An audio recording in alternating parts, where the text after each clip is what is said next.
Welcome to Learn Linux Networks. Today, we're going to talk about our server build and the requirements for building a server for the network topology that we discussed in our prior video. I do recommend watching that video to get an idea of the overall of what it is we're trying to accomplish. We're going to build a server that is a 3.1 gigahertz 8-core processor.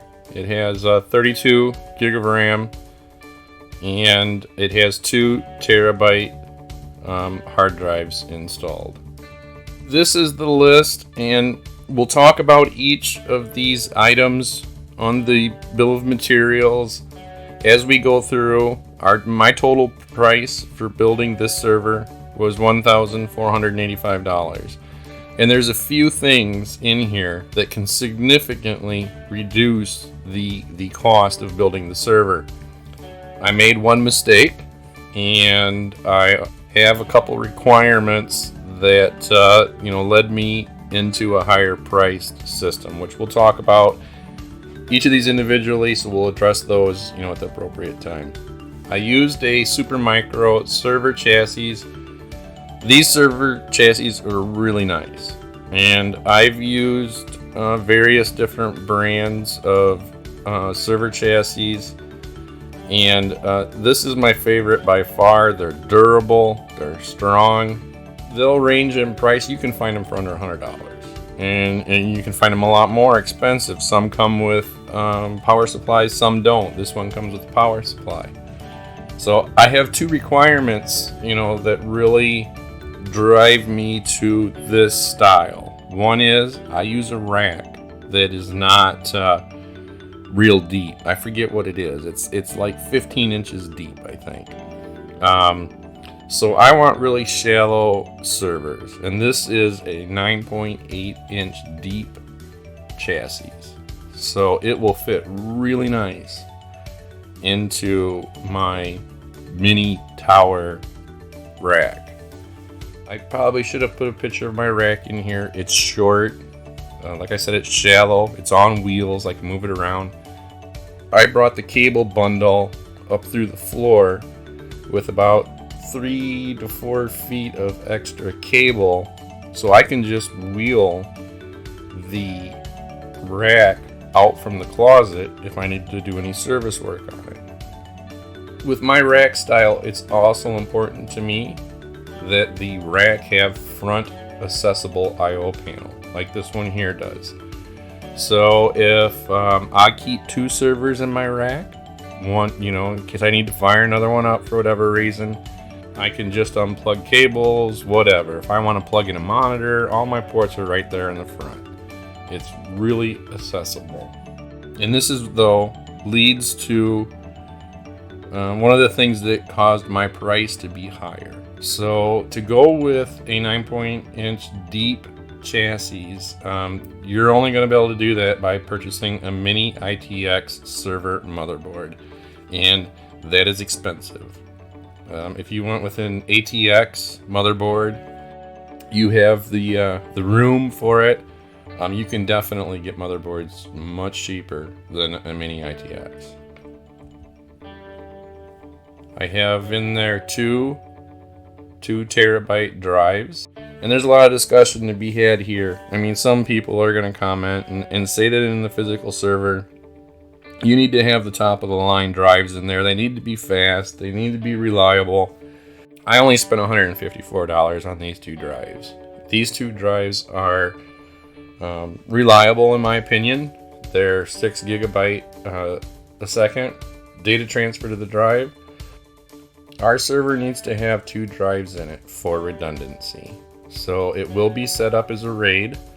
So if one of these drives fails, I just unplug it and reboot the machine, and it will boot off the drive that's still functioning. So I don't really have a lot of risk. I don't need a lot of data space because all of the VMs that are going to be installed on this physical server are writing to a NAS. The Plex is writing to the NAS. The file storage is writing to the NAS. So all of my clients are going to be communicating read-write to a NAS, not to this physical server. I put this on here, a drive bracket, and really it's just a reminder. When you purchase a rack or any chassis, whether it's rack mount or not, you need to pay attention to what comes with it. So the chassis that I purchased, the drive bracket is separate, so you need to make sure you get all the accessories that you need with it. In my case, this chassis, it has the option for adding the fans, and this is the bracket that comes from Supermicro, and I purchased the fans also. They're not much. It was $30 for the brackets, almost $30 for the fans. You do want to pay attention to this though too. You don't want to just get a fan and plug it in there to your power supply if you're concerned about fan noise. So I get pulse width modulated fans, and they will vary speed as needed for the server, and I can tell you these things barely run, so it's very quiet. Here's where I messed up. So when I was I bought all my parts from Amazon, and when I was putting them in the cart, I looked at the motherboard, I seen what I needed for RAM, I searched for it, put this in my cart with the full intent to go back and find RAM that was more affordable and purchased that instead, but that didn't happen, and I forgot to change it, and so I bought this RAM. Now, I could have cut this price in half, easily by purchasing RAM from somebody other than Supermicro. Now, the amount of RAM that you need to kind of think that through as well. So I'm going to have 32 gig of RAM in this system, and you need to have RAM that's left obviously for the physical server to run, but also for your VMs. And do your research. This can be a controversial conversation as well. So, for example, on my system, the dhcp virtual server, it uses less than a gig. My cloud server, on the other hand, uses 4 gig. IceCast 0.6 gig. My Plex 1.1 gig. My VPN 0.65. My web server 0.63 gigs. Now, that's going to change for everybody depending on how much you utilize those services on your network. But I can tell you, adding these up, I have 7 servers here, virtual servers running on my machine. I don't allocate any more RAM than I need to unless it is a VM that I know is going to vary widely. So for instance, DHCP, it's at 0.72. I'm going to assign that thing a gig. It's not going to have any performance, negatives on my system if it's getting up to 0.9 or 1.1 or whatever. My cloud server, on the other hand, I do not want that slowing down my network, so I will give it at least 4 gig of RAMs. My IceCast 0.61, I'll just assign a gig to it. Now, the nice thing about the KVMs is they will allocate RAM usage as needed. So, for instance, if my cloud server needs more than 4 gig, it's going to use it. And it shares those resources across those KVMs on the server. But you don't want to load up your server to where, when it's sharing resources, your overall system is going to bottle down. So you need to do that math and make sure you have enough RAM. Now, I've ran servers on 16 gig RAM just fine, where the family was streaming movies, serving cloud files, and I have a 24-hour IceCast stream that runs, and it handled it just fine. This one I am going to do 32 because I'm going to start experimenting with adding more servers, some surveillance VMs to the system, and so I'm going to bump it up a bit. This is the motherboard, $870, which is really expensive for a server motherboard of this type of performance.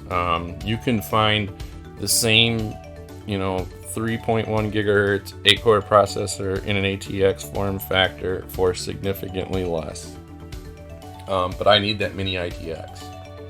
Now cores, it's really kind of the same thing as RAM. You can't assign more virtual CPUs to a virtual machine than is on the physical system. But with that said, resources are shared across those VMs. You are going to assign your vCPUs to your VM, and you should monitor the usage. In my case, for like the DHCPs, the VPN, the IceCast, it's very, very low. I assign one core to each of those VMs, and the percentage use in monitoring those is like maybe 10%. So, the important thing is, do your math with what you're going to provide, and make sure that you're comfortable that you have enough cores and enough RAM to run your server. But you still always need to monitor that usage, which we will get to in later videos. So there's the final server that I spent the $1485 on. It does come with all of the cabling. In this case, the chassis came with that power supply. All I had to do was mount each of the components into place, plug in the wires, and it was 15 minutes, 20 minutes, and I was done. Now, what I was a little uncomfortable with here, and I should have shown maybe some of my other servers, but typically, if you have a motherboard like the one I purchased here, which is passively cooled, there's no fan on top of that CPU heatsink, and the reason is because it's a 1U chassis. There's just not enough room. So you have a couple of options there. You can go with 2, 3, 4U chassis, and gives you a lot of flexibility for cooling that CPU. So in my case, I'm sticking to a 1U. I don't have a big rack, and I want to keep it that way. So it's passively cooled, and that motherboard is sold that way, passively cooled. But it does require airflow across that heatsink. So when I got this motherboard and this chassis delivered, and I took a look at it, I'm like, these fans don't line up with the heatsink. Where on my other builds, they all, I just got lucky. The fans were blowing air right across that heatsink. Where here, the one is blowing it across the RAM, and the other is really just blowing it nowhere, it appears. But it does move airflow in that chassis. So I thought, well, first I'll build this, I'll put the lid on, and I'll monitor the temperatures and see how hot it is getting. And if I need to, I could drill holes in that chassis to move one of those fans right over directly in front of that heatsink, so it was blowing air through the heatsink and out the front. But it did get hot without a case on. Without a case on, it's not directing air from the back openings out the front, so it got warm. But so then I put the cover on, and when I put the cover on, this particular server has been running non-stop for, I don't know, 3 months maybe, and those fans don't even ramp up. It never gets hot. So it's fine, just the way it is, but it is something to keep in mind when you're laying out your server and the components that you're going to purchase. Thank you for watching Learn Linux Networks. Subscribe to our channel and watch our videos.